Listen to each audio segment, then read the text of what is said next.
Welcome, friends, to Reality Test. What is reality testing, you may ask? Well, it's something we all do every day, maybe with our loved ones over dinner, with coworkers at the water cooler, etc., when we check our subjective or personal emotions, thoughts, and so forth against objective or sort of more agreed upon fact-based reality. Although, because Dr. Ray and I, Dr. K, are social constructionists, we don't actually believe there's one true objective reality, but rather our own personal versions of it constructed in the context of relationships.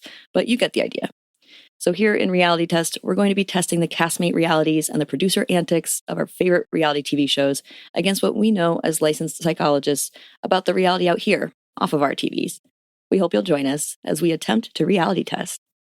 Listen, y'all, we have a lengthy version of our disclaimer in the show description text, also in our old episodes, but we do ethically need to at least include part of it at the start of each episode.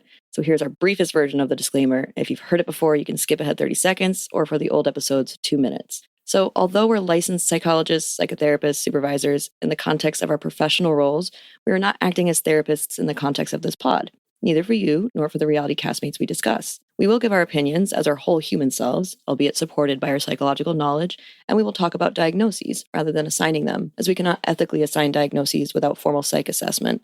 But both the opinions and diagnoses we discuss might easily be erroneous, as we don't personally know the folks in reality TV shows. That's it. Thanks, y'all. Now check out our campy theme song. Are you feeling stressed? Your head's all messed? Well, let's forget all the rest. Fuck it, we're blessed. Cause it's time to talk reality test. Come with us. Let's reality test. Welcome to Reality Test. I'm Dr. K. Feel free to check in and take a seat wherever you like. We are back to finish talking about Real Housewives of Salt Lake City. Doop-a-doop-bop-bop. Because it is a rich show already. Or season, I should say. This is season 5. We left off after episode 2 of season 5. So we're going to hop, skip, jump right into episode 3. Let's finish this puppy right up here. So, episode 3 starts with everyone processing the events of the previous episode. So the other episode that we just finished in the other episode of the podcast had ended with basically foreshadowing that they would be going to Milwaukee. So it was at the adventure date, and Whitney said, everybody, we're going to Milwaukee. And people actually seemed pretty excited. So that's good. But now we're seeing everyone sort of talk about that and about the adventure date in their own little quick scenes. This is where we see the beginning of a major plot line. And this is regarding Britt, one of the NewBies, and Jared, her boyfriend, Jared Osmond. And I put boyfriend in air quotes. So this major plot line is sparked by Angie talking to her husband as Angie gets ready for Milwaukee. He asks about Lisa. And Angie tells us it wasn't productive. Lisa walked out on the lunch, and they really haven't spoken since. So we know that's how that ended, from that lunch date where Lisa would not let Angie get a word in. But then Angie says, but there's something I really don't know what to do about, which is Brittany, the brand new cast member here, is in that on and off again relationship with Jared. She also said at the adventure date, we've become official. And now Angie's telling us that one of her friends has said that Jared's been trying to call them, that he's been DMing them, making comments, making flirtatious texts. For example, she told us that he said, you are so fun. And she said, I am a little bit of a handful. And he said, do tell, with a tongue out emoji. And basically, Angie, we find out, doesn't know whether to tell Britt this or not, because they're new friends, if friends, right? She's sort of getting to know Brittany. She doesn't feel a real allegiance to her, but maybe as a fellow woman, she feels like she should sort of say something. So then at the Bucks game later in the episode, just to finish this thread here, Angie and Bronwyn end up talking about it. So this is the woman that's the friend of Angie's is her brow girl. So she does her eyebrows. So now Angie's telling Bronwyn about it. She's like, oh, girl, you need to hear about this, and talks about Jared's DMs and even shows us a screenshot of him begging her to call him. It's from 2 weeks ago.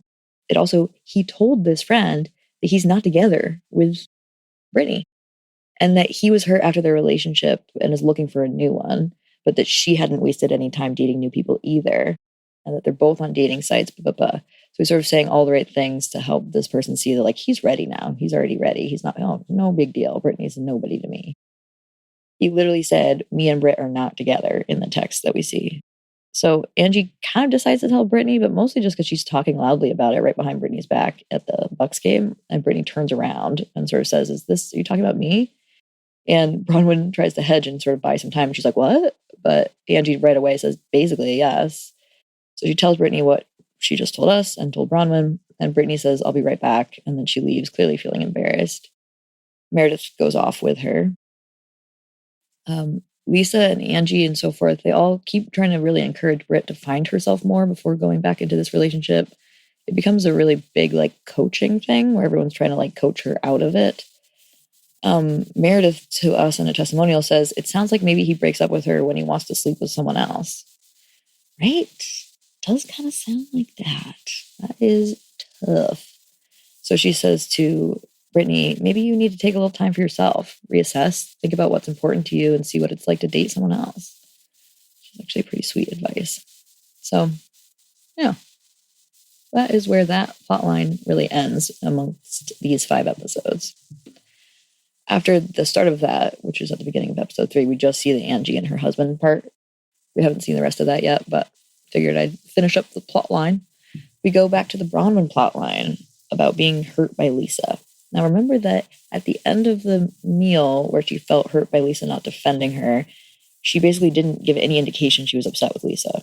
So Lisa goes up to her at the airport when they're getting ready to go to Milwaukee, and Bronwyn's immediately cold with her. It feels weird, she says to us, to go on a trip with friends she met through Lisa without being friends with Lisa at the moment. So, I don't know.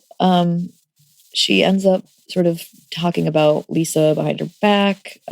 She told Angie a whole thing that Lisa had said about Maylee. And it was pretty clear that, to me at least, that Lisa was really only talking shit about Maylee because Maylee had come with Whitney and she was mad at Whitney. So I don't really think there was that much bad blood actually between Lisa and Maylee, but it was pretty clear that that was going to be what Bronwyn would use to throw Lisa under the bus. So then, per Bronwyn's instructions, Maylee confronts Lisa at the Bucks game. This is through the end of the episode of this episode. And she says to Lisa, Bronwyn told me to ask you how you feel about my outfits. And so then Lisa tells her right up what she said. And Bronwyn jumps right in. And she goes, okay, yeah, but it's like you can get away with saying it's a snarky comment, but I can't get away with saying that. You have to let me get away with a little mess if you're going to get away with a little mess. So, I don't know. It's tough. Basically, it was like really clear she used Maylee for that attempt to talk directly to Lisa. It's sort of like just talk to her. So she ends up explaining that she's been upset. Lisa was like, I didn't even know you had unresolved feelings when you left there. And she says, well, you basically didn't defend me and you actually made it worse because Lisa had yelled to her, like, you have to admit you were snarky. But she did defend Bronwyn earlier in the conversation. So Bronwyn tells her what she could have said. She says, instead, you could have said that's not how that conversation was intended. And it could have ended the conversation we were having, but you stayed completely out of it. We need to get correct about how we're going to have a friendship. I want to be on the same page. So, I kind of have to say, it felt like she was really going deep on this piece. It was kind of not that deep. I think, to be fair, like these kinds of things happen so quickly on these shows that carrying it for this long ends up feeling really belaboring to the audience. So, and in real life too, right? It's like sort of perseverating on something is tough. It's a little bit, I guess the word technically is obsessive, but doesn't mean she has OCD. But just sort of this idea of sort of ruminating on something a lot can be pretty, crummy, affect your anxiety. So yeah, she basically, we carry that plotline right through the end of the episode. But the last new major plotline to come out of episode 3, Meredith tells Heather that Whitney's business, there's a rumor about Whitney's business that all of her products are based on Alibaba products that she's upselling. Eventually, Whitney kind of tells us when Heather does confront her that that's really how commerce works, which I guess I don't really disagree with. She does also say we don't get it from Alibaba, we get it from a trade, blah, blah, blah, blah, blah, right? Like an upscale commerce, whatever. So I think the main thing is, of course, that makes sense, especially if you're going to put your own touch on it. Like, it makes sense to buy something in bulk and put your own touch on it and then charge more. But hopefully that is what she's doing and not just straight up taking it from one and selling another. Because it kind of reminds me of when Sheree from Real Housewives of Atlanta literally took Amazon products that she relabeled to say She by Sheree after 100 years of nothing by Sheree. She was supposed to do She by Sheree for years and nothing came out. And then suddenly when she did launch it, a lot of it turned out to be basically found on Amazon. That was a tough launch, not so successful. But basically Meredith telling Heather is clearly trying to start shit. She says to Heather, "You didn't see it? I was tagged like 100 times about this." And she tells us, "Well, people are discussing it. I tell Heather so that she can bring it to Whitney." But meanwhile, later we see Heather say to us, "I was hoping Meredith would bring it to Whitney." So they're both sort of like waiting to see who's, sort of like a stalemate. Who's going to bring it up first? My thing with Meredith is she didn't have to bring it on TV, right? Like, it's one thing to act like you're doing what's best for Whitney by telling Heather so Heather can tell Whitney it's a rumor. It's not really doing what's best for Whitney because you're telling us on TV now. It's one thing to have it tagged on, Instagram. It's another to have it literally come onto the TV about Whitney, and her business. Yeah. So it's kind of hard to sell that you're, thinking what's best for Whitney there, Meredith. So that does it in terms of episode 3. There were those major plot lines that came out of it. And now at this point, we are in Milwaukee. We are in Milwaukee, where episode 4, The Epiphany, starts. So it starts us right off with the Whitney and Heather friendship, a reminder that their plot line is really just about rekindling their friendship. And they have a cute little opening of the two of them being Laverne and Shirley. Later, we see them refer to this again with having gotten shirts with the big letters on the shoulder, like front shoulder. But it also becomes the context for the major dilemma for Heather. So we had heard Meredith tell Heather about the business rumor, and now Heather becomes really torn about whether or when to tell Whitney.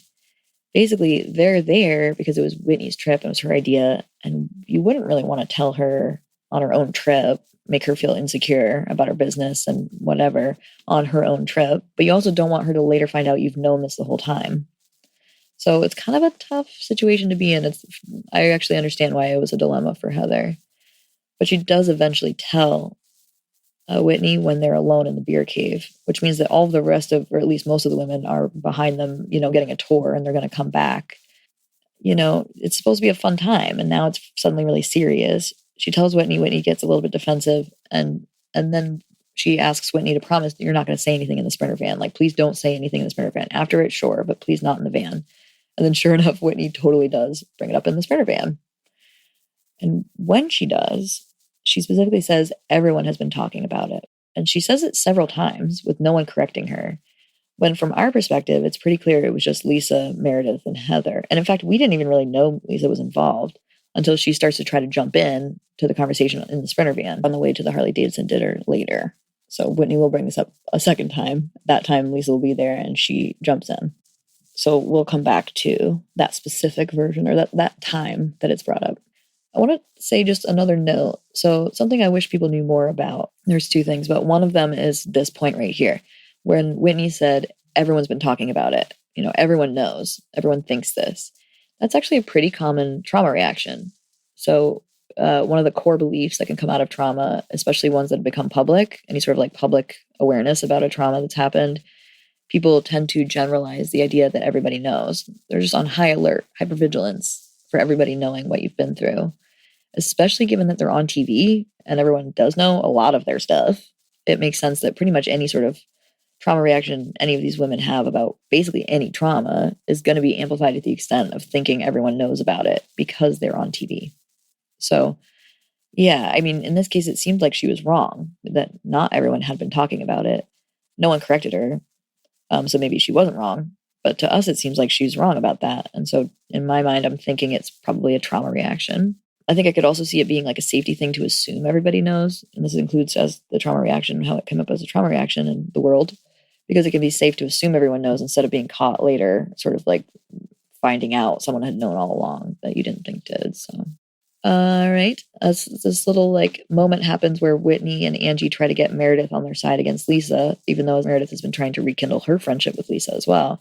So Meredith turns right around and tells Lisa that happened. So because of that, Lisa decides not to go with them to the beer caves. Instead, since she's pissed at Whitney and Angie, she turns around and goes right to Maylee and Britt. And Maylee is Whitney's friend, okay? She came there because of Whitney. And Brittany is one of the newbies. She co-ops them into coming with her. And Maylee even asks Lisa, would Whitney be pissed if she went with her? And Lisa like waved it off in a way that I think made Maylee think that maybe she was fine with it. So therefore she went. So they go curling. Literally, we see Lisa doesn't even know what curling is. She thought they were talking about weightlifting, or at least she said that. Maybe she was trying to have a funny moment, but she acted like she'd never seen curling before, but was thinking they were talking about weightlifting. Maylee, on the other hand, has sort of the opposite reaction where she talks about loving the ice, that she was a figure skater growing up. And then we see this funny moment where Lisa tells the guy who works there that she's there because she didn't want to be with her friends today. He asks where the friends went, and she responds, the beer caves. And he was like, oh, well, that's a big deal in Milwaukee. And Lisa's like, oh, is it? She kept Maylee and Britt away from this like kind of big, tourist thing. So that is tough. Meanwhile, back at the beer caves, where Whitney has promised she won't talk about in the Sprinter van what she's found out, she ends up telling everybody. Whitney cuts her off and says, please don't, I'm trying to talk to Meredith. But the reason Lisa's trying to jump in is because Lisa's the one who started the rumor. And I guess she just sort of like swept that away, didn't want to hear it, was more upset about Meredith because that's who Heather told her had told Heather. And, that makes sense that Meredith wouldn't have told Heather that Lisa brought it up because she's trying to protect her new friend again. They're back to being friends, Lisa and Meredith. But yeah, it was actually good that Lisa jumped in and tried to explain it. And when she got swept away, she just let it go. But we'll later find out that Lisa is a little more implicated than we maybe knew at this point. And actually, before Whitney brings up that everybody has been talking about her business. And by the way, we know that Lisa, Maylee, and Brittany aren't there because they went curling, right? So this is the Sprinter van home from the beer caves. It actually starts, the whole conversation starts with everybody talking about Lisa. So basically, Whitney says that she's bummed on the Sprinter van that they had decided to go curling instead. And then we see Bronwyn in a confessional say, the only way Lisa would have thought to invite Maylee and Brittany is if she ran into them while walking down the hall, meaning she has no reason to like them. So why would she bring them? Well, clearly it was just because she ran into them. Otherwise, she would have brought me because she's known me forever. So immediately it becomes clear she's jealous that Lisa didn't choose her. But then right after we see that confessional, we see that in the Sprinter van, same thing's happening. It's all about why Lisa didn't ask them. Like, why didn't you invite me? It suddenly became the sort of like in-group, out-group dynamic. And they're all like pissed at Lisa, right? And like a lot of people don't like Lisa in that band, but they're still annoyed that she didn't invite them. So everyone's sort of like, oh, I guess that's why or I wonder why she And meanwhile, Whitney's sitting there totally uncomfortable and awkward, like feeling like, oh, wow, they'd rather have been with Lisa than go to the beer caves with me. For example, I forget who exactly said it, but it might have been Bronwyn or Angie, but something that they said, well, I know she doesn't like me because of this, so that might be why I'm not on the hot list. Saying hot list, right? Like, so every way that they're framing this is, I wish I were invited by Lisa, even if I didn't want to go with her. I just wish she had chosen me, right? Like, Lisa doesn't get along really with anybody. At least at some point she'll fight with everybody in the cast. And so in some ways it's hard to be in her good graces, right? Like, a power dynamic is created, and even if they're disliked for their antics, but they're desirable in terms of being on their good side because it's so rare, right? So it's rare to be on Lisa's good side. So then suddenly that becomes something that people are scrambling for. Like, because the resources are rare, there's not much Lisa love to go around. It means that those in the power down position, for example, who aren't Lisa, fight each other for that position of respect and sort of take each other down in the process. So, for example, throwing each other under the bus to Lisa so that they can be the ones in her good graces. So sort of people fighting for reduced resources. And in the case where Lisa doesn't like many people, that becomes a rare resource. So even though they have issues with Lisa, they're still giving her all of this power because she acts with power as if she's sort of the one to decide who's worth her time. And they end up really missing the point about Whitney feeling abandoned at her own event by Lisa, Maylee in particular. So then we see Whitney call Maylee and say, like, okay, so if you guys could be ready when we get back, we're going to go to the Harley Davidson dinner. We have to leave at a time.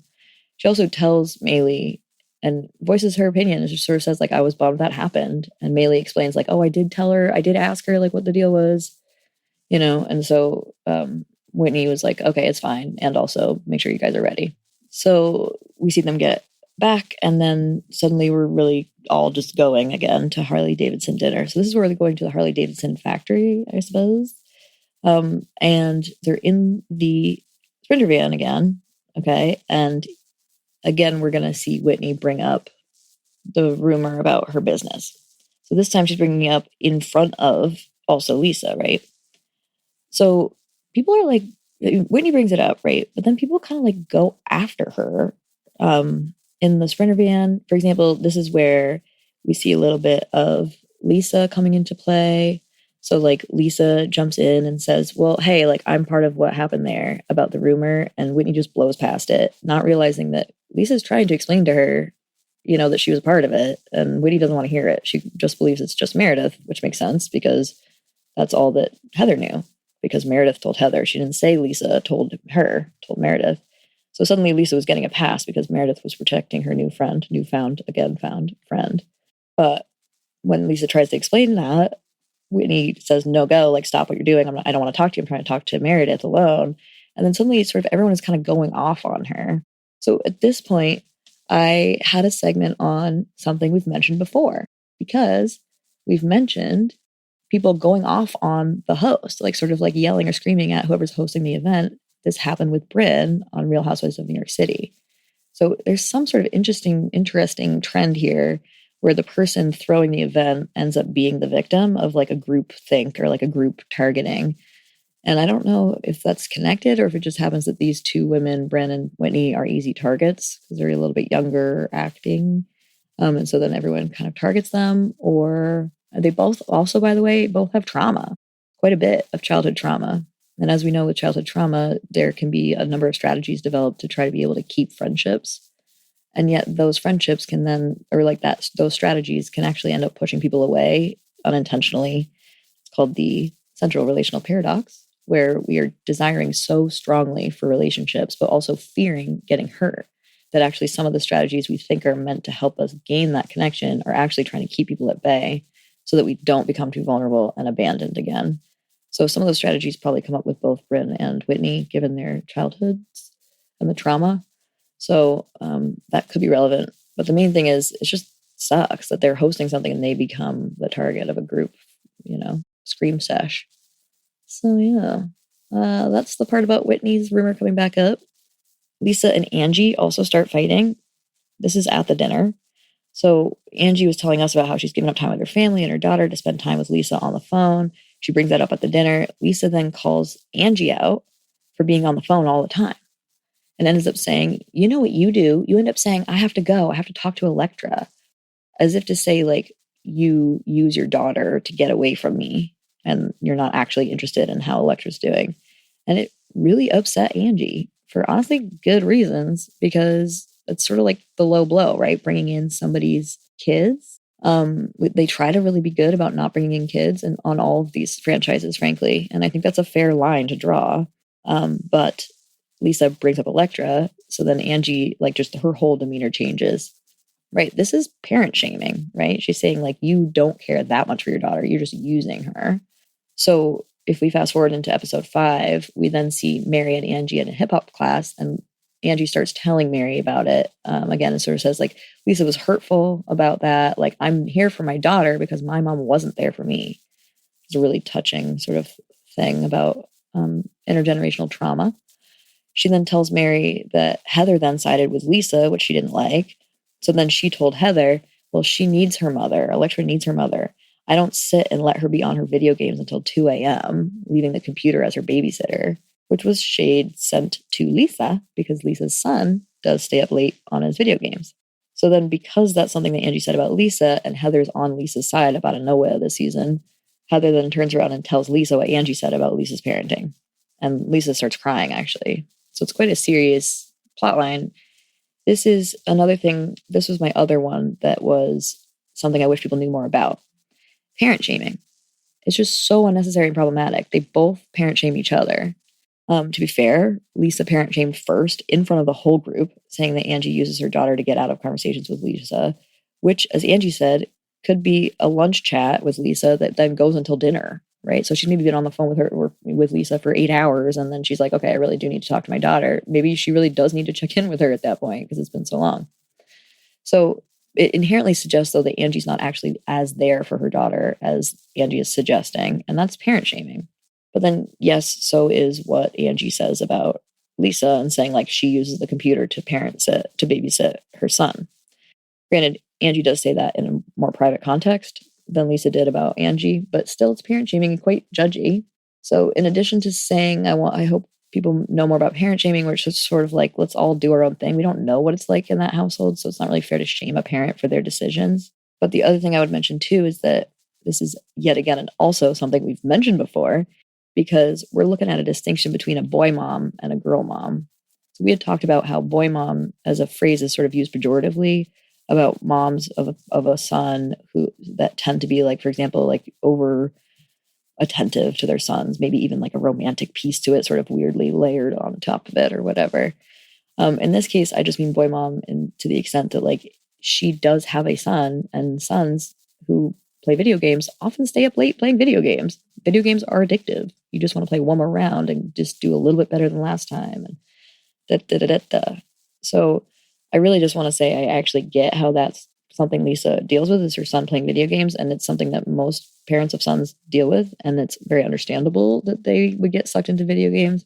I think if the moms also played a little bit of video games with their sons, they'd sort of understand it a little bit more. But certainly that doesn't give Angie the right to talk shit about her. She doesn't have a son, so she doesn't know what that's like. And Lisa doesn't have a daughter, so she doesn't know what it's like for Angie. So everyone just take a beat and stay in your lane. So then the whole conversation becomes about Britt, because she decides to make another announcement, this time saying that she'd broken up with Jared. But in a testimonial, when producers asked her if Jared knew they broke up, she said no. Well, then it's not official, dude. Normally we need to tell the other person if there's going to be a breakup. If it's going to be real, you will have told them. When she tells everyone this, Mary's like, really? I didn't think you were listening. And then Bronwyn asks, well, are you in love with him? And she goes, yes, I am in love with him. And Bronwyn says, are you in love with him or are you in love with Osmond? So this is where we see Britt get her most powerful, is when she's going after Bronwyn, the only other rookie, right? The only other person with the same, like, lateral level of power. So she says to Bronwyn, very straight-faced, I think you should worry about your own marriage. What's his name? And then Bronwyn says, girl, you did not just tell me to worry about my own marriage and not know his name. Right. So she's coming after Bronwyn for being with him for his money and asks her if she's physically attracted to him. She says that feels like a real low blow. And she doesn't really answer that. She says, like, are you asking, am I attracted to him because of his money or because of the age difference?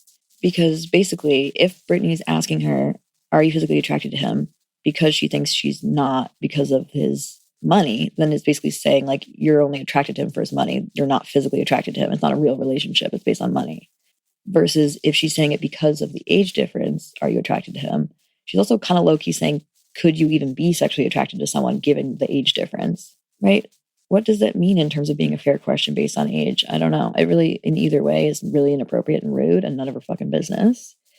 Bronwyn goes ahead and just names the gold digger stereotype and says, like, oh, I've dealt with this before and it's bullshit, so I don't mind calling it out, which I really appreciate, because that is one way to address stereotypes, is to name it and name the stereotype that's being pulled on and name it as a stereotype. So this was a sociopolitical moment here. Sociopolitical moment I spotted is the gold digger stereotype. So Bronwyn just calls it right out. She talks about the evil stepmother stereotype being boring for her. I'm bored of it, she said. And if Todd was fired tomorrow, I wouldn't have access to his money. And we're in a real relationship. I love him no matter what. I wouldn't take him to the cleaner, which is why we don't have a prenup. This is somewhere that Heather really, like, digs right in and says, like, wait, what? And I really appreciated how Meredith jumped in on Heather and said, not our business. I really liked that, because really Heather jumped on that like it was something bigger deal than it was. I think it was pretty clear what she was saying. We don't have a prenup because he trusts me not to go after him. He's a savvy businessman, so obviously he knows how real this is, that he wouldn't get a prenup with me. And Meredith tells us in a confessional, we got a post-nup. It's kind of no one else's business. Also about the gold digger stereotype, by the way, we heard Whitney tell us that she and Justin are 18 years apart, and she gets told that same thing all the time. And so she was glad that Bronwyn stood up for herself about that.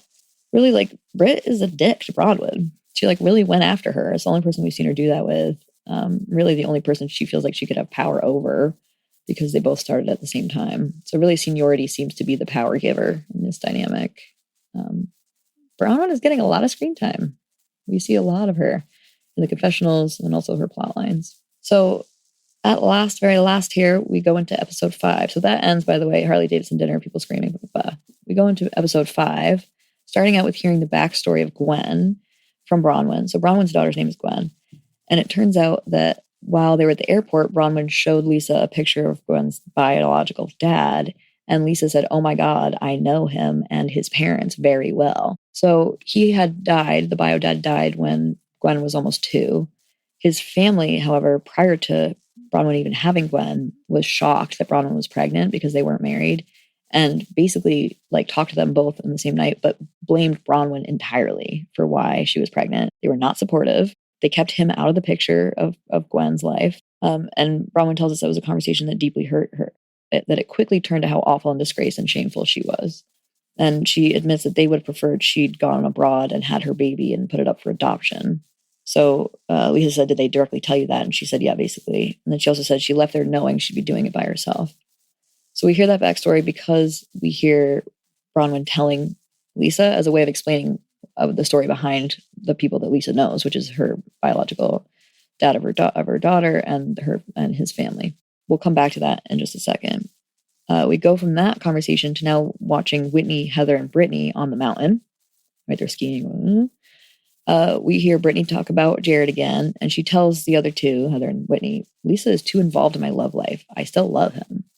Right. So this is something that just parallels something we deal with as therapists, which is that if somebody is in an on again, off again, or even an abusive relationship, what we're not supposed to do as therapists is go hard against the other person. So like, even if Lisa came in and was talking tons of shit about her husband to us, right? Even if he was pretty awful objectively, we wouldn't be like, "Oh my God, you're right. He's terrible." Because then if she starts to love him again the next day, she's not going to feel like she can come tell us that now because we went hard against him with her, even though she was doing it. If we go with her there, she then won't feel safe coming back and telling us the other. So the same thing is happening here for Brittany, where because Lisa was so against Jared, and even while Brittany was also feeling mad at Jared, so they were there together against him. But because Lisa was so against him in that conversation, now Brittany feels like she can't go to her to tell her that she's with Jared again or still loves him. And so that means that she has to sort of isolate herself away from Lisa in order to cope with that. And in this case, she's talking shit about Lisa. She's saying she's too involved. This is her problem. To Whitney, Brittany and Heather both explained to Whitney that Lisa had told Meredith, who had told Heather about the rumor about the business. So we fast forward to where Whitney, based on that, calls in a favor from a friend who finds out that Lisa is actually the one who posted the meme that started the whole rumor. Whitney's reaction was surprising to me. She actually was kind of like in shock, I think. She says to us it's validating, but she didn't want it to be true because she has a friendship that was potentially never real in the first place. Which was moving, I think she really cared about her friendship with Lisa, and it really shocked her that none of that ever mattered to Lisa because she was willing to do that to get some attention and negative attention put against Whitney. I also really appreciated how Whitney went on the phone when she was told that, said to the friend, "I just need some time to process this and then I'll get back to you." I think a lot of times we speak out of an unprocessed, unhealed place and then end up saying something we're going to regret. So I thought that was cool. She took some time first. We see a scene where Brittany and Jared are having a meal. This is the first time we really see Jared on camera, and he is so clearly so manipulative. I actually felt like she did okay at handling it, given how manipulative he is, but he was hard to watch. He says to her, "Private conversation should remain private. It's okay to have a public side. I don't want it to be private. Do you take any responsibility for me not feeling safe?" And he says, "Yes." Or no, he says feeling safe. And she says, "Yeah." Right. So he says private conversation should remain private. She says it's okay to have a public side. I don't want it to be private. And then she says, "Do you take any responsibility for me not feeling safe?" He says, "Feeling safe?" She says, "Yeah." She asks him if he can give her what makes her feel safe. And he says he's given all he can. He doesn't want to lose the relationship, but you and I can't see eye to eye. So let's put a pin in it. Right. And she doesn't grovel. She says, "Okay." So I think at least on camera, she's realizing what it looks like for her to continue down the road she was on with Jared, where she just sort of gives in because he's powerful and sort of tells her how it should be. I get the sense he has some narcissistic traits, which was something I picked up on based on just how she was talking about how he talks about her or their relationship. So this kind of confirms that. Next, we see that Heather has brought Lisa, Mary, and Brittany ziplining, gives them a chance to talk about Jared. So Brittany confronts Lisa for calling Jared and FaceTiming him, which we didn't see happen. She'd called Jared and called him out for how he was treating Brittany. So Brittany says to Lisa, even if I just wanted a friendship with him, you ruined that. And Lisa says, he's put a spell on you, girl, which I agree with. And therefore, Lisa was actually trying to help you by talking directly with Jared. It did cause a huge rift for Brittany. She ends up saying, I don't understand why you're so invested in my relationship. And Lisa's like, what? You asked me to be. So Lisa tells her again, this is somebody I would run from. And Brittany tells us, I want to be in a good place where we can at least be friends. What you did might have ruined it forever. Lisa is confused in the testimonial. She's saying, you were just thankful we had your back and now you're mad at us. And so this goes back to what I was just saying a minute ago about how if Lisa hadn't come down hard on Jared, Britt might be able to have a different conversation with Lisa at this point. But she basically like flipped back to wanting to be with him or still loving him. So Mary ends up saying, just leave us out of it. And Brittany says, I will absolutely do that. So that's it from them for the rest of this update. We then go back for the last plot line to be about Bronwyn again and Gwen. So the question here is all about, does Gwen want to meet her biological father's family? When Lisa told the parents of the biological dad, who's the late biological dad, that Gwen, that she knew Gwen and Bronwyn, apparently the bio dad's parents said, I want to meet Gwen. We want to meet Gwen. So Bronwyn told Gwen they want to meet her, even though, as she told us, it would be incredibly painful to watch Gwen and her bio dad's parents get along because of what the bio parents did to Bronwyn. But she tells us she took time before it really, gave Gwen time to think, but she also took time for herself, both of them to think about what they want. And for Bronwyn to be able to center herself on the mom she wants to be for Gwen, which is really touching. And I felt like really good modeling for parenting. She's really honest about her emotions, even if they're hurtful, but she's not like that to Gwen. She's careful about what she shows Gwen so that she doesn't make Gwen have to parent Bronwyn. They talked about how they had been excited to meet Gwen at first, but then apparently what happens, we hear after the fact that what happened was then they texted the grandparents and they said, or Lisa maybe had, and they had said, well, we want to meet her if she's ready to meet us. And to Gwen, that felt like they no longer were eager to get to know her. And then, the communication sort of felt cold. So they no longer felt like they seemed excited to take the opportunity. It wasn't very loving. Bronwyn says to Gwen, it seems like you want so badly for them to want you. And I really thought that when you were born, that if I was the perfect parent, you wouldn't miss something you didn't have. And that wasn't fair to you. Of course, you're going to feel an absence. Gwen is the only person who didn't make any choice. She says to us, Gwen is the only person who didn't make any choices. And she's the only one who feels the weight of all the choices everyone else made for her. So we go back to her talking to Gwen and she says, you deserve to hear about your dad from his family. And I think, right. So Gwen says, I don't want to be disappointed that I didn't take the opportunity later. And Bronwyn says, I know. So it's sort of foreshadowing that she probably will meet with the grandparents. I also wanted to mention that this was the last segment that I had here was about something I'd mentioned before, because when we talked about Gil in The Golden Bachelorette, talking to Joan about how his daughter was adopted, he adopted his daughter. And Joan says to him, how did she feel about the fact that she was adopted? He's like, oh, she's happy because we gave her everything we could. It's like you kind of miss the point there, which is that no matter what, children of adoption who are adopted are going to feel a hole in them, in their heart, from the parents that didn't keep them. So here we're seeing Bronwyn bring that up, that no matter what, there's going to be something you miss, right, from your bio family. So I really thought that was touching. Total opposite from how Gil reacted when Joan asked him about his adopted daughter. All right, that'll do it. So that gets us through episode 5, Real Housewives of Salt Lake City. Good show, full of drama. And as you can tell, there's probably 10 plot lines there. Some of them have come and gone, and I think most of them are still going to remain open pretty much for the whole season. I think if some of these keep being belabored, it's going to feel like too much. But I think the Gwen Bronwyn plotline is really important, just very relatable to people, children of adoption who have the chance to meet bio parents or grandparents.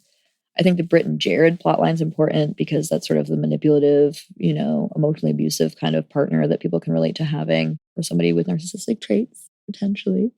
So those two plot lines in particular to me feel really rich and important for people to watch. So it sounds like the newbies are bringing it. The Lisa and Angie fighting, don't care. I think the parent shaming is totally inappropriate. They both should know better. But otherwise, I think that could end quickly. The Whitney plotline, I think, is important as well about the business rumor, just because it seems to be really rocking her world. That Lisa doesn't care as much for her as she thought she did. So I think that'll be important to see that fall out, and hopefully Whitney stand up for herself there. We did see Lisa, right? The whole season started with Lisa being pissed at Whitney for what she said on the podcast and really ripping Whitney apart at her own Bezos dinner. So, here we are again, still a part of that. I guess that also makes it more important that Whitney was that shocked too. But yeah, it's a more serious rift than Whitney thought. All right, listen, come on back now. You hear? Actually, first, stay on for a guest appearance segment. We have a special guest here during my solo week to kind of liven it up a little bit, make it not just my voice you're hearing all day. So stick around.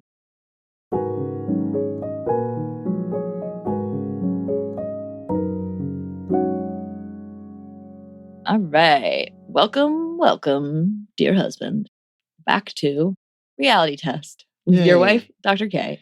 Thank you, Dr. K, my wife. It's nice to be back. We love having you here for our Would You Rather game. Yay. Because it's a fun game. It is, because it's a fun game. I love Would You that. Rather. Right? Hell yeah. Hell yeah. Heck yeah. Yeah. Let's do it, baby. I'm excited. Okay. I have 6 new questions for you. So, okay. Yep. They're good. They're about Love is Blind, Big Brother, Survivor, and also Salt Lake City. Fun shows. Shows I know you have watched with your wife. Fun shows. So, I do. Get right down and into it. Down and dirty with the drama. Yeah. As long as there's no football game. Anyway. Fair. Sorry. It doesn't beat that out. And also, we can watch it whenever, so that's different. All right. Anyway, irrelevant. Are you ready for your first question, sir? I am ready. Yes. Okay.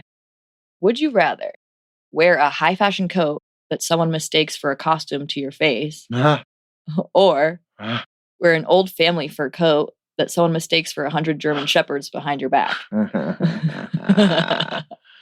Oh, Bronwyn. And Brittany. Yep. The newbies. Well, I gotta say, Bronwyn. Man, why? Mm-hmm. Like, very high fashion. I get it. Very Tim Burton. She's something else, but wow, she's gonna have something that only 2 other people have, or something. Not even. Like, one was owned by Rihanna. Yeah, one was owned by Rihanna, and another one was in a museum of that coat. Wow. I kind of like how she owns it though. She's like, "Hey, my what'd she say? Like my brand. My brand. She says my brand is sort of like scary, chaotic, or you know what I mean? It's kind of funny. She owns it, but if everybody looks at it and thinks it's ridiculous, then it's ridiculous. You know what I'm saying? Well, but I don't think everyone does. Like Mary gravitated right to it. You know? Is she the one who said it was a costume? No, that was Brittany. Brittany said it was a costume. Well, Mary thought it was a costume, but to answer your question, yes. I definitely wouldn't want to be wearing something that I think is amazing and someone thinks I'm at Halloween or something. You're at the wrong party. And even though the German Shepherd coat may look bad, it's a family thing. It's, if it's an heirloom, I mean, that's really nice. I personally would feel more comfortable in wearing my family's jacket and saying, "Hey, this was my granddad's" or something. And be nice. If you don't like it, family's. You don't have to. I love it. Right. How about that? It has a lot of meaning to me. And Bronwyn, whatever. She wants to wear whatever she wants. That's fine with me. But I don't like it. And if I saw her in it, I would think it was a costume as well. It was a big heart, right? It was loud. Yes. Yeah, it was that a big thing. Heart. Yeah. It was a little bit loud as a coat. I would have thought that was a costume. I've never seen anyone wear that. Right. Anything like that. Right. We don't have in really public? High fashion. Yeah. I don't care. In our circles. Even on TV, like I haven't seen other than her. Like right. I've never seen anything like that. So yes, I would not think that was fashion. I think that I don't know, it's Valentine's Day or she loves somebody or something. I don't know. Right. If someone told you were wearing a costume, you'd be like, "Yep, that's right. I am wearing a costume." Well, yeah, because I wouldn't. Think it's a costume too. It would have been a costume if I was wearing it. Yeah. It'd be kind of cute. You in a big heart. It's a good little idea for you for next year, for next February. Yeah, let's do it. We could go as Bronwyn and Brittany. There you go. For Halloween. That's even sooner. Don't have to wait for February. Oh, I love it. I was thinking next year since we already have Halloween. Our costumes picked out for this year. Oh, that's true. That's true. Yeah. That's good. No, that's true. We could do it next February. No, not only next February, next October. I like it. I like it. All right, Bronwyn and Brittany, watch out. We're coming for you. We're going to be more you than you are. Ladies. The NewBies. The NewBies. Yeah. The NewBies. The NewBies. Ooh. Yeah, they're interesting anyway. Yeah, I actually really like it. They bring two completely different, really strong flavors to the cast. Absolutely. They're loud in their own ways. Very. Yeah. They're going to take up a lot of screen time, I think. Yeah, we've been seeing a lot of Bronwyn interesting already. Bronwyn is everywhere. Yeah. I think she's doing great. I like her. Yeah. Teach their own. I guess I don't hang with her. I didn't really answer for me. I guess I would rather. I think you're probably right. Like the family heirloom, regardless. But I also would hate the idea of people talking shit about my family heirloom behind my back. Like that would make me feel sad that I like. Is it behind her back? Or yeah, in front of that was part of it. Was that have someone mistake your outfit for a costume to your face, or mistake it for German Shepherds behind your back? Right. No, I know. Because no one said that to Brittany. Like Bronwyn, no one. Yeah, she knows. It's right out in the open. Yeah. Someone asked if it was a costume. Right. Right. No one did ask Brittany that. No, just Mary said it to us, I think, in the testimonial there. Just like, wow. Like, oh, that is ugly. That is rough. It was a little raggedy. Yeah. And then that's the other thing. You're right. And I'd be sort of embarrassed that I thought it was great. And then, 6 months later when it was airing, I found out that they were like, ew. Yeah. And then you could just say, hey, Mary. You're a dick. This was my mom's, and I absolutely love this coat. Yep. And yes, it is German Shepherd. Exactly. I was going to say, you have to almost make a joke. Like you have to be like, it's every family German Shepherd since the beginning of the country. Yes. I'm sorry you hate our German Shepherd so much. Right. Yeah, no, that would be good. If you could do that, if you could make it fun, then that's good too. That would be good. And I think the costume thing is like, that is the difference. Is like the costume thing. It just is understandable that there's like a split between people who think it's high fashion and people who don't, and that's just understandably going to be the split. And you wouldn't feel as shitty about it, I think. But yeah, high fashion. Though, how high can it be? Like, woo. How many people really? I don't know. Maybe plenty. But no, I think I'm just thinking if she's walking through town, segment. There's not a lot of people thinking, "Wow, that's high fashion." I think there's more people thinking, well, maybe in LA. What is she wearing? Maybe even in LA. No. New York City. Yeah. Even in New York. No, I think there are plenty of people who are aware of high fashion. Hey. All the fashion weeks and whatever. Hey. It's representative I totally understand, but I really believe that most people would not consider that high fashion. They think she was just a costume. If they didn't know anything about it, she's just walking down the street. Yeah. Any street. Yeah. Buddy. Okay. I would definitely say most streets. I agree. Most streets, yeah. Okay. But like during Fashion Week in certain cities, I would think people would sort of get it. I think if people had seen it before, they'd get it. If they'd seen it on Rihanna or, Yeah. So that's a group. That's a group of people. Yeah. But I hear if someone had seen it on Rihanna at Halloween, yeah. Fair. Okay, I love it. Next question. Okay. Here we go. Would you rather, this one's a little bit complicated, so you guys stick with me for a second. Would you rather tell someone that you've just met that the person they think they're dating is flirting with one of your friends? Okay, so you've just met someone. It turns out their boyfriend is flirting with one of your friends. You could tell them. Or would you rather start a friendship with them? Because that might risk their friendship. They might be so pissed at you, they never want to talk to you again. If you tell them right up front, because you've just met them. Just met them. Right away, I'm going to say, hey. Just so you know, your significant other is full of shit. Is actually dating someone I know. Right. Or would you rather start a friendship with them by not telling them that, and months later they find out that you knew all along? I feel like I'd probably want to start a friendship because I don't even know them, so it's not my business to tell them what's going on. Really, I don't think. Totally fair. So I'd be like, this is gonna be a friend of mine if they're in the group, and we're gonna be friends, and let's give that a shot first, and then who knows? Maybe I'll feel like you should tell them feel later. about them, and just be like, hey, by the way, I don't have to tell them right away. Right. Right. See if it's somebody that you end up having Like, I don't allegiance even know if to. I know for sure. Like, I'll find out a little more information, and then That's fair I too. might Right. How well do have you to trust wait. the source? Right. Yeah. You have to see on that. Okay. But I at like first, that. I would just try to Yeah. keep my mouth shut at first. Dip a toe in. Yeah. See what you think. Right. I like that. That's a good gray area answer. Good whole object answer. I would say I probably agree with you. And maybe that is another sort of gender difference, which is why this is fun, because it's different coming from, at least in a dude and a yeah, dudette. at least as far as the binary goes, coming from two different perspectives on it. But I think I would feel terrible if I knew that about someone's significant other and didn't tell them pretty much right away. Right away. Yeah, I think I would feel like I have to tell them. Or you barely know, or you don't even know them. Right. Well, And I think I would say I could be wrong, but it's just something I want you to know about just in case. So you'd be like, and I would risk not being friends with them because at least I knew I said something that was on my mind. I just hate the idea, like if I was in the reverse, I would hate the idea of this person I've become friends with has known this about me this whole time. Like it makes me feel foolish that they've known my significant other could be screwing around and they didn't tell me. And I think that is different than it is with men. So you're saying that you would meet this person and right away be like, oh, you're dating that guy. I'm pretty sure he's dating this friend of mine's friend. I feel like I'd be like, yeah. I would probably say a little differently than that, but yeah, basically. Right. I mean, I think I would probably say like, oh my gosh, you're dating that guy. Okay, I just want you to know, and I might be completely wrong, but I have another friend who just recently told me she was dating him. It could be a different timeline. I might be wrong, but just so you know, at least that person thinks they're also dating him. So you might want to just check with him about it. Just kind of throw it out there. If it doesn't land, that's someone I probably don't want to be friends with anyway. Yeah. If I were in the reverse, I would want to hear that too. Yeah, okay. I get that point too. No. That's all right. Both are fair. Yeah. I don't know. Okay. Yeah. This next one.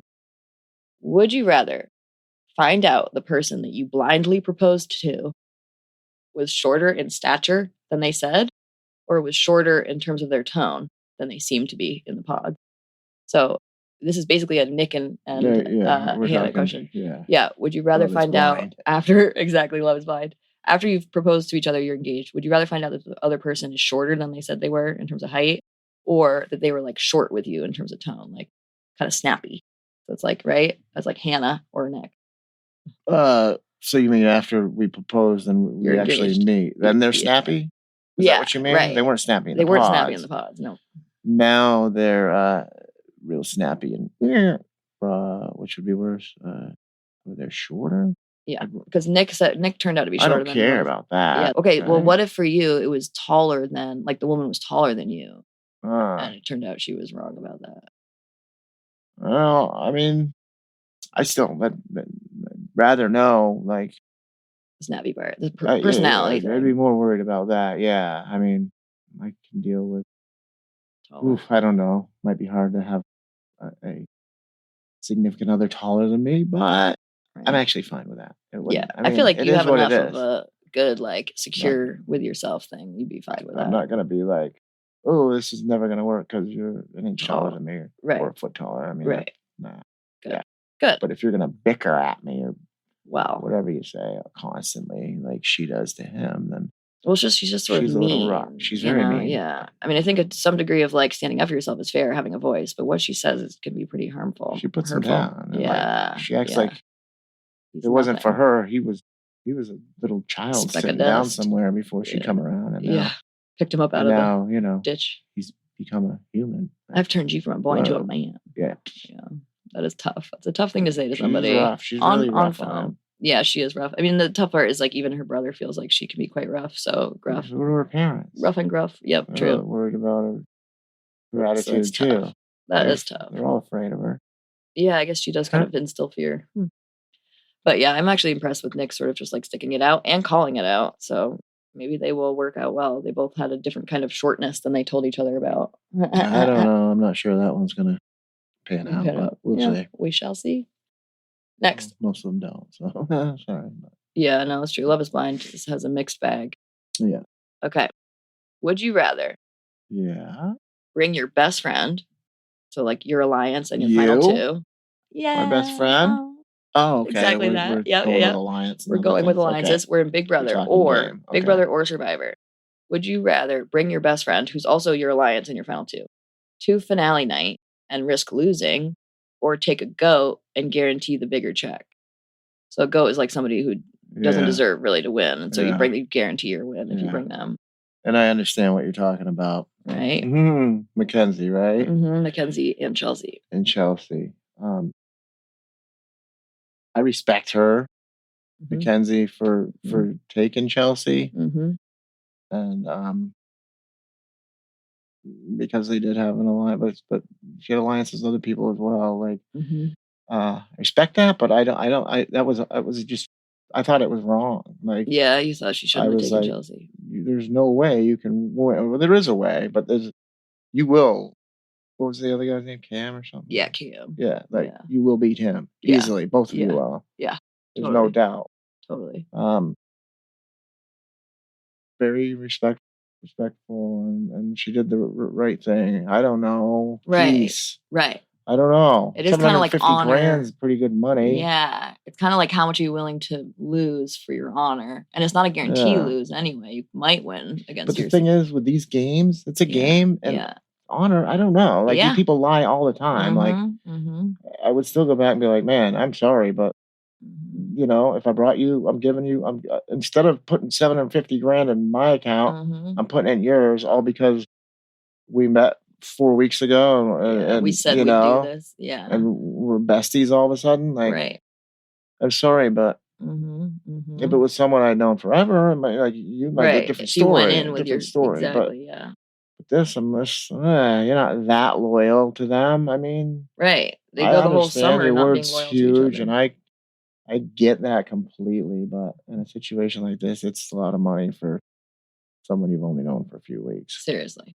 So I feel. I think that's fair. I think that's how they all talk about it. Give them a little, but felt like it, but that too. But it's just no chance of Cam beating either one of them, and I honestly think Chelsea wouldn't have taken Mackenzie. It was the other way around. I don't think she would have. To that point, she was interviewed afterwards and said she was going to take Mackenzie. Course, right. She's going to say that no matter what. But she did say it without hesitation. She was like, I definitely would have. She's got that ready to go. She was incredible, though. Yeah. She also, I have some fun facts for you. Chelsea was the first woman with a quote unquote perfect game. She had no eviction votes ever placed against her. Never. Was she ever on the block? I think she was, but she didn't get any votes. I mean, they didn't say she never hit the block, so I'm assuming she was on the block, but just like temporarily and didn't get any votes. Kind of like a pawn for me. Yeah, exactly. Pawns go home, never mind. Yeah, but it's true. Some people are pawns and don't go home too. Yeah. I know. She was the only one to have no eviction votes ever placed against her. She had unanimous jury votes and, of course, won the whole game. So it's considered a perfect game. She's the first woman with a perfect game. How many other people have had perfect games? Is that even a thing? I think there are men. No, because they would say that too. Yeah. So there must be men who did. Okay. I wonder if Will ever got voted against. He might not have. Unanimous jury. I mean. Yeah, it's a big deal. All the time. Yeah, that's true. A few times. It does. It happens, but it's pretty rare. I agree. At least like one person or another throws them a bone, if you will. But there hasn't been too many people with a perfect game. Yeah, we should look that up. Yeah, we should. Also, it was the first all-female Final Two since season 13. And this was season 26. So it was like 13 times 2. It's 26. Why? So it took another 13 seasons. Why is that, honey? I hate it. That's Has patriarchy. There been a lot of men Final Two? Oh, yeah. Plenty of all men Final Twos. And co-ed, but plenty of men. And this was the first season where they almost got an all-female Final Three if they had taken Rubina instead of Cam, which is why they kept talking about that too. So that's a bummer. Right. The last thing, this is really cool. Every HOH that was person who became HOH in the jury phase was won by a woman. It's the only time one gender has won all the HOHs in the jury phase. So jury phase is the last 9 weeks or whatever. 9 HOHs. Okay. They were all women. And it's the first time one gender has had all the HOHs since jury. So there's no all men HOHs since jury. That's really cool. Great. Yeah. That's good for them. I know. I love that so much. No, that's a real good little stat there. Yeah. I'm impressed with that. So some history making that Big Brother season did. Yeah. Chelsea and Mackenzie and so forth. Good for them. Good. Yeah. I'm impressed. Yeah. Yes. All right. Last question. It's also Survivor and or Big Brother. Survivor and or Big Brother. Right. It's like a competition show question. Okay. Would you rather have the cockroach defense where at the end of the competition show, you can say you never had to win any challenges and yet you still survived because you were impossible to evict or vote off. Would you rather have that defense or risk being seen as a target during the season because you win a bunch of challenges, but then your defense at the end is, I won a bunch of challenges and I survived? So basically, it's like Mackenzie was like, she won a bunch of challenges. That was a really good argument to win. Same with Chelsea.